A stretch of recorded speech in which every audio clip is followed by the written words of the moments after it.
à nos Stéphane, si vous êtes sobre, je vous propose qu'on passe au mot de la fin. volontiers. Oui, parler comme une vache espagnole ou parler anglais comme une vache espagnole, ça c'est l'expression dans son intégralité. Alors oui, pour vous Mathieu, qui est né la même année que Kate Middleton, Ah oui. je sens bien que vous êtes interloqué telle la poule devant un couteau, mais cette expression a bel et bien eu son heure de gloire. Je suis désolé pour elle que cette heure soit passée, mais parler anglais comme une vache espagnole, c'est donc ne pas être bilingue en gros. Oui, oh, j'aime votre façon de résumer les choses, droit au but, comme dirait votre club de foot fétiche. Mais partons pour le XVIIe siècle, voulez-vous. La formule existe déjà à l'époque, sauf qu'à la place des vaches, on dit des vasses, un mot qui désigne les Basques. Les Basques espagnols parlent mal le français. Ah.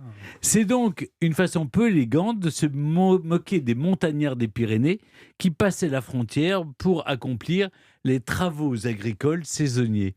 Hein, c'est pas des vaches, c'est des Basques. Ça, c'est Voilà. une hypothèse quand même, Stéphane. Alors, si les Basques nous écoutent, oui, par exemple, et c'est et qu'on veut une éventuellement maintenir un certain nombre d'auditeurs dans cette région, c'est Mais une hypothèse. maintenant, il le seulement, hein. parle très bien, le français. Bien sûr. Une autre hypothèse a également pu expliquer la naissance de l'expression.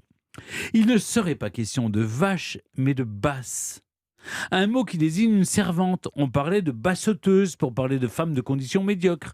La référence à l'Espagne vient accentuer la méchanceté de la formule.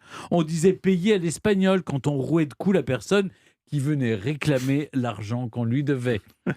Aujourd'hui, dans d'autres pays, quand on parle mal le français, on utilise des expressions étonnantes. Aussi, aux États-Unis, on dit to murder French, on assassine le français. Quant à nos amis hollandais, ils poussent la logique encore plus loin, on dit et Frans Radbrat. Comprenez, soumettre le français au supplice de la roue. Effectivement, dans ces conditions, vaut mieux parler un français châtié.